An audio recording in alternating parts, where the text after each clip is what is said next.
Hello and welcome to this Markets Today special. I'm Udayan Mukherjee. My guest on the show today is Nilesh Shah of Envision Capital. Nilesh, great to see you again.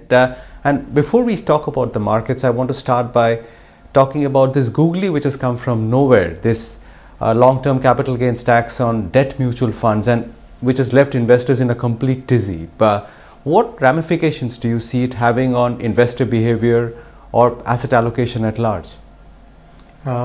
Hi Udayan, and great to be here on the show with you. Yes, this has come as a bit of a surprise. Just prior to the budget, there was talk about recalibration and tweaking of the indexation rules or the applicable tax rates on capital gains across asset classes, and that did not happen in the budget, and it has really happened now at the time of when the finance bill is just up for approval. So probably it was getting expected prior to the budget, and it was more to do with equities, and there were expectations that might get changed for equities as an asset class. But what has really now happened is it's got applicable for the fixed income oriented and the debt mutual funds. I think from an equity standpoint of view, this really has no impact. If at all, it's a tad positive, because on a post-tax basis, it makes equities as an asset class even more attractive versus fixed income. On the fixed income side, it clearly means that banks will have a shot at having a larger share of bank fixed deposits and having a larger share of what investors are allocating to fixed income.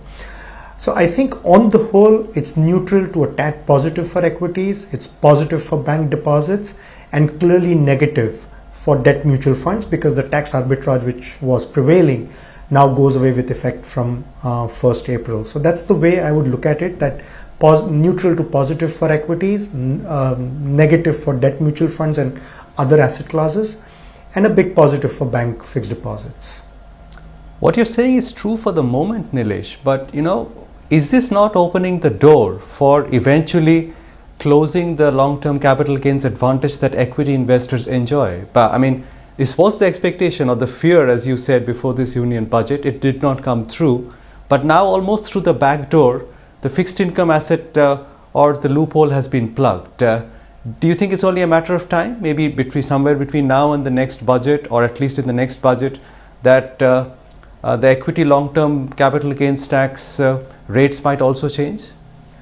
Well, I don't think so, because clearly in the case of equities, equities are a riskier asset class, and we are still at the very early stages of capital formation, and we need a lot more capital to flow into equity markets.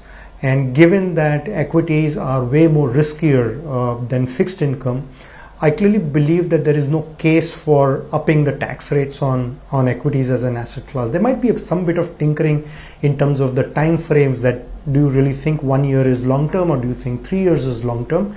There could be some tinkering along those lines, but I don't think that there is a case for tax rates to be upped for equities as an asset class, and purely because it's a more riskier asset class. As investors, we take a lot more risk by investing into equity. So I don't think there's a case for upping the tax rates on equities.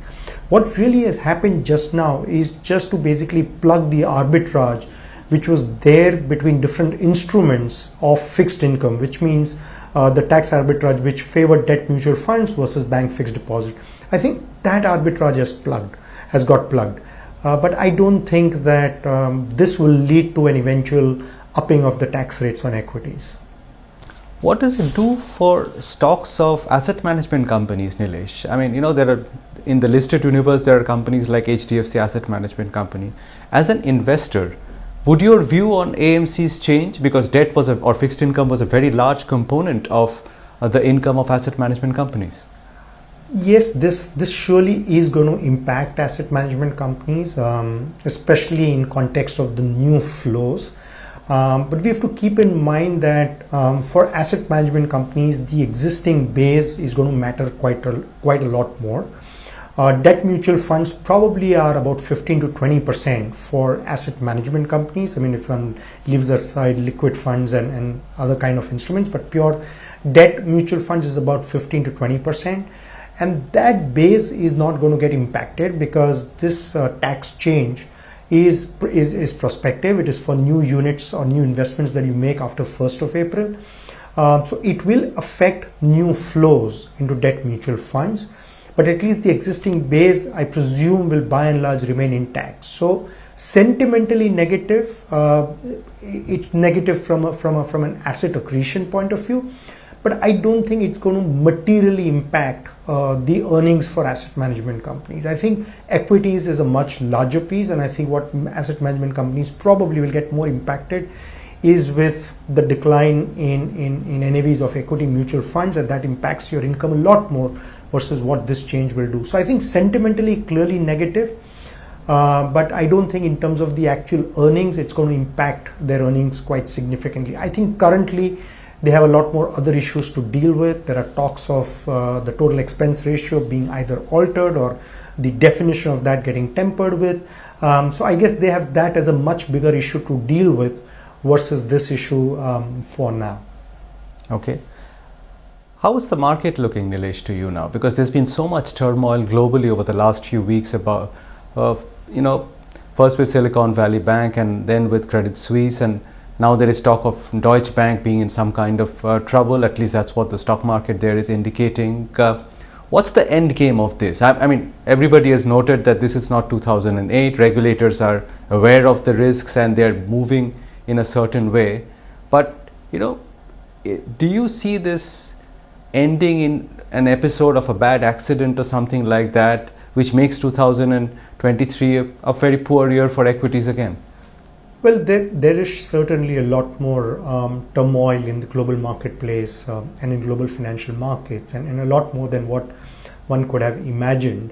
I'm quite sure at the start of the year we never thought that there could be bankruptcies along the way, especially of banks. But the challenge in terms of the US Fed hiking interest rates that has spilled over to the banking system, I think is a bit abrupt. It's been a bit sudden, and it surely has huge ramifications. I think what matters in the financial markets is stability matters a lot more, and that's essentially getting kind of the boat is getting rocked right now. So clearly, from a global sentiment point of view, I think things aren't looking great, and I suspect that this will probably go on for a few months, and it could pretty much.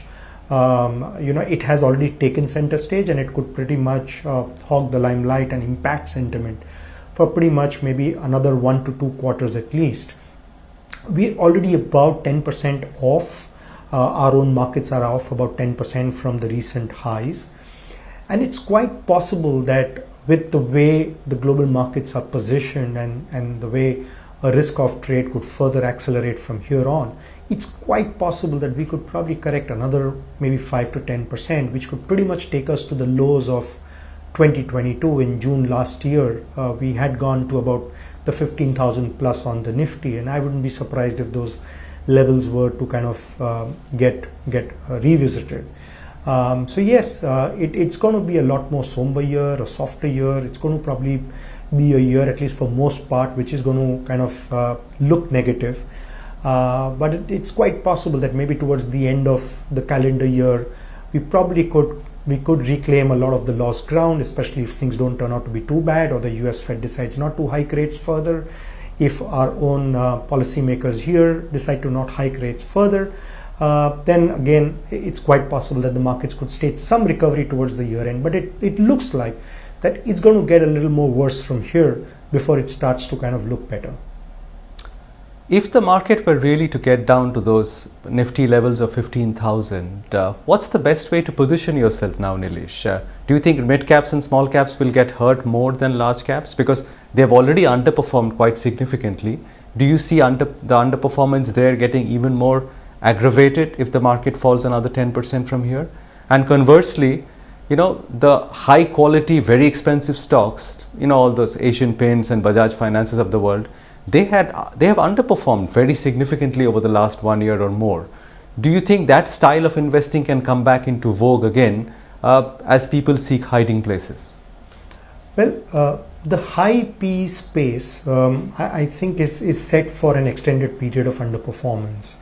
That's the space which I think investors are already beginning to question whether you need to be assigning those lofty multiples of 60, 70, 80 times for businesses which probably still are kind of growing at about 10-15%. If you were to kind of look at any of these names which have been quoting at these premium valuations, and their growth rates over the last 5 years, over the last 10 years, have probably at best been about in the mid-teens in a best case scenario. So I clearly believe that's the space which is going to get challenged. In the intervening period, the mid and the small caps could face a bit more brunt, and that's purely because of the risk of trade accelerating. And when there is risk aversion, you clearly see the mid and the small caps to kind of underperform a bit, the way they have underperformed over the last maybe few quarters. But having said that, they are probably getting into a zone of undervaluation, where probably valuations have already become reasonable. They probably could become a lot more reasonable with another 5 to 10% correction. And I do expect that by the end of the year and starting of next year, the markets to again go back into risk on. And once that happens, mid to small caps will outperform quite significantly. That's the nature of the beast. We've seen these kind of cycles earlier, be it 2018, be it 2013, be it 2008, where mid to small caps did face the brunt. But post that, for the next 2 or 3 years after that, clearly mid caps and small caps did outperform by a huge margin. And I wouldn't be surprised if a similar cycle repeats itself, especially if interest rates peak out and interest starts to be cut again. My sense is mid to small caps will start to do well. In addition to that, an interesting pocket of the economy, which is the infrastructure space, the capital goods, capex, engineering products, that's the space which is witnessing better earnings growth. And you find a whole bunch of them in the mid to small cap space. And that could provide strong leadership, especially to the mid to small cap space. So I clearly see money moving out and continuing to move out from high P to more reasonable P. And then later on, from the end of this year or maybe sometime next year onwards, money move out from large caps to more of the mid to small caps. Where does it leave IT as a space, Nilesh? Because there is a lot of concern again that if the US banking space were to face continued trouble, then BFSI, which accounts for a significant part of the Indian IT sector's revenues, might be challenged for 2023. Is there reason to be worried on the large cap IT front? The large cap IT is something which I think will underperform. The large cap IT, even in the best of years, in terms of net earnings, probably have grown revenues at about 10 to 12% and have grown their net earnings at about 15 to 16%. My sense is that and that too in the best years. So clearly, in an environment like this, it would be really hard for them to grow their earnings beyond 10 to 12%. And they still are trading at valuations which are at a tad premium to the valuations at which they were prevailing pre-COVID. So I think for large cap IT, the case still is about underperformance. And I clearly believe that within IT, it's quite likely that the tier 2, tier 3 companies, which have a bit of a differentiated business model, are addressing niche segments of the market opportunities, are having some bit of leadership changes, which brings in a lot more dynamism to their growth strategy. I think that's the space which could probably exhibit higher growth rates and therefore could possibly outperform from a 2 to 3 year time frame. So I think on the whole, IT as a pack at best could be market performer.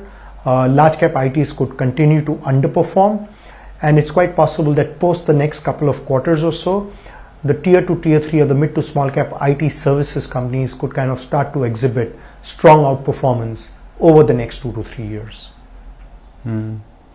This market is, going back to your point of a further correction being likely, it's exhibiting a lack of leadership. Other than a few private sector banks, everybody seems to be finding it difficult to make a very strong case for a stock or a group of stocks to lead the market out of here. A classic case in point is Reliance and the way it's underperformed over the last few months.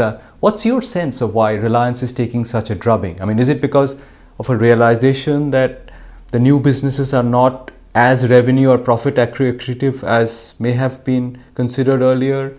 Is it that ARPUs have not gone up enough at Jio? I mean, what do you think is the problem with Reliance?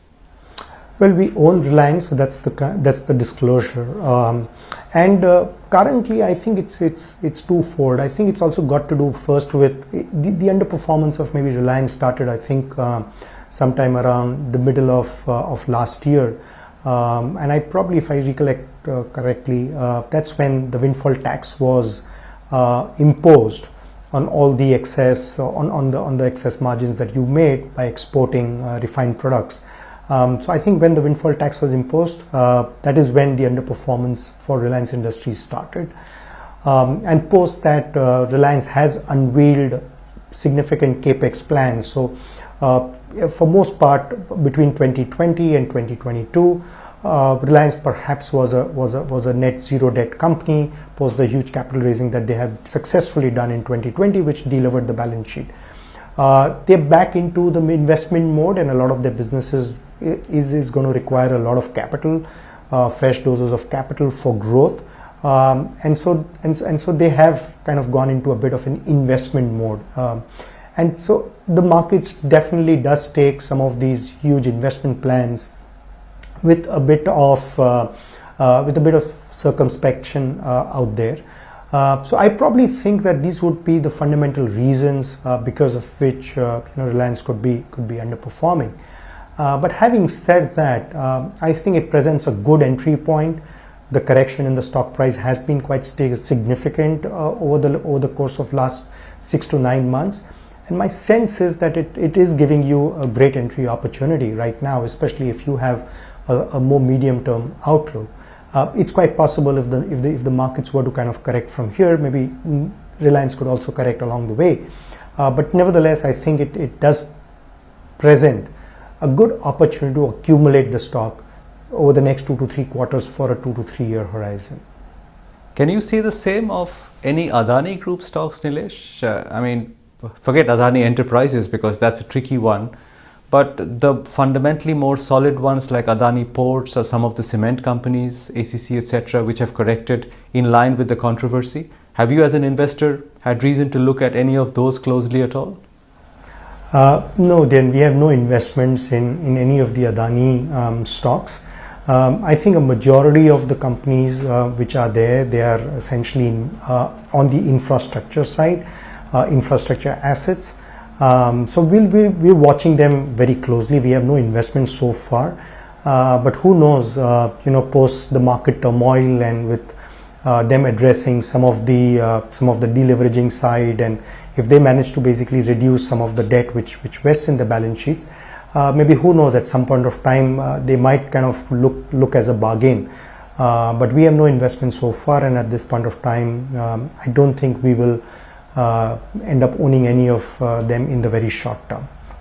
But who knows, maybe a couple of quarters down the line, they become truly attractive. We'll leave it there. And a lot of the challenges. Good talking to you. Good catching up after a long time. Thank you. Thank you very much for your time today.